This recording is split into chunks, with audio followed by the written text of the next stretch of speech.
Revenons maintenant sur le dossier, j'aurais le goût de vous dire Bombardier / Air Canada / Aveos, parce que ces dossiers-là sont tous reliés les uns avec les autres, parce que, rappelez-vous de cette annonce où Air Canada annonçait qu'elle achetait des appareils de la C-Series de Bombardier, et on a su par la suite que le gouvernement était prêt à mettre de côté cette contestation judiciaire du fait qu'Air Canada avait fermé finalement Aveos, laissant de côté 1800 employés. Ça se passait en 2012. Les employés se sentaient largués littéralement dans cette entente-là par le gouvernement du Québec, se sentaient trahis. Ils ont fait de nombreuses représentations également. Mais là, on surveille ce qui se passe à Ottawa parce qu'on pourrait modifier carrément la loi qui obligeait Air Canada à faire son entretien lourd au Québec. On va tout de suite faire le point avec celui qui suit ça de très près et pour cause, Jean Poirier, ancien représentant syndical des employés d'Aveos. M. Poirier, bonjour. Bonjour, M. Guérin. Est-ce que le fédéral est en train de vous larguer aussi?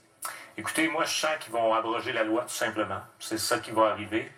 Depuis le début, ils disent, on peut reculer depuis environ 4 à 5 semaines, quand que le gouvernement du Québec a fait son deal avec Air Canada au niveau des 45 avions. Marc Garneau disait tout simplement qu'il va s'assurer qu'il n'y ait aucun litige futur.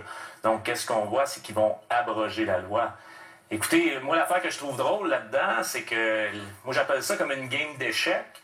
Madame Anglade et le premier ministre Couillard disaient on ne signe pas d'entente tant qu'on n'a pas de garantie. Ouais. Là, on arrive, le gouvernement fédéral arrive et ils disent on modifie la loi tout de suite, même si les garanties ne sont pas là.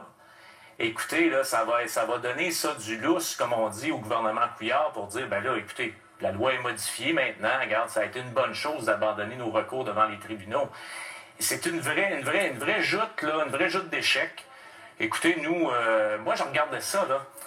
Tu sais, je veux dire, ça n'a juste pas de bon sens. Si on enlève les emplois d'Aveos là-dedans, là, ça n'a juste pas de bon sens. Que le gouvernement du Québec mette 1,2 milliard dans Bombardier. Le gouvernement fédéral va mettre environ la même chose. Ouais. La Caisse de dépôt a mis environ 2 milliards. Puis, personne ne nous dit qu'est-ce qui se passe. Personne ne nous dit combien d'emplois qui vont être sauvés au Québec au niveau de Bombardier. On sacrifie, nous autres, on nous sacrifie dans ce deal-là. Et on nous parle d'éventuellement entretenir les appareils au Québec, mais on ne sait pas dans combien d'années et combien d'employés il va y avoir. Écoutez, ça, je le dis, je le martèle, c'est un gros show médiatique pour dire qu'on va faire de la maintenance de la série C. Ça, c'est pas avant 10 ans. Ouais. Aujourd'hui, on a une loi solide. Et là, la loi est encore en vigueur. Ça a l'air qu'ils ne l'ont pas changée aujourd'hui. Ils vont-tu vouloir la changer à partir de la semaine prochaine? Peut-être. Mais nous, on va continuer à regarder au niveau légal tout ce qu'on peut faire là-dedans. Ouais, parce que là, M. Poirier, si vous changez ça, là, comme on dit, vous n'avez plus de poignée au niveau légal pour contester. Ah, on ne sait pas si on n'a plus de poignée. Moi, j'ai demandé, il y a 2 semaines, de me créer une armée avec des firmes d'avocats. Écoutez, l'armée est créée, ils sont en train de travailler sur le dossier. Nous, puis je vais vous revenir très prochainement pour vous dire qu'est-ce qu'on va faire, mais pour maintenant, on les laisse travailler, puis on va regarder vraiment tous nos recours légaux.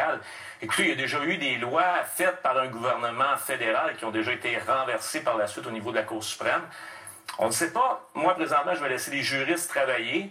Mais écoutez, si on recule dans le temps, moi, je trouve vraiment que c'est une grosse gamique qui est d'intérêt public. Si on enlève vraiment, nous, là, les 1800 jobs au Québec, quand on regarde, là, moi, j'ai reculé là, dans le temps du Love-in. Hein? Rappelez-vous, dans le temps du référendum, ben, c'était Daniel Johnson qui était chef de l'opposition libérale. Air Canada fournissait les avions à 90% de rabais pour faire descendre le reste des Canadiens ici. La famille Baudouin était avec M. Johnson dans ce temps-là. Moi, je vais vous dire, je suis en train de redire un peu comme dans la commission Charbonneau, là, on retourne l'ascenseur, un chum, c'est un chum, là. Ben, c'est de ça que je vois. Un chum, c'est un chum. Hein? Le chum, c'est Air Canada, puis tu me retournes l'ascenseur. C'est ça qu'on voit qui se passe présentement. M. Poirier, en tout cas, on va suivre les événements qui vont s'en venir et on attend vos annonces pour les prochains jours, les prochaines semaines. Merci d'avoir été avec nous. Merci beaucoup, M. Guérin. Au revoir. Bye-bye.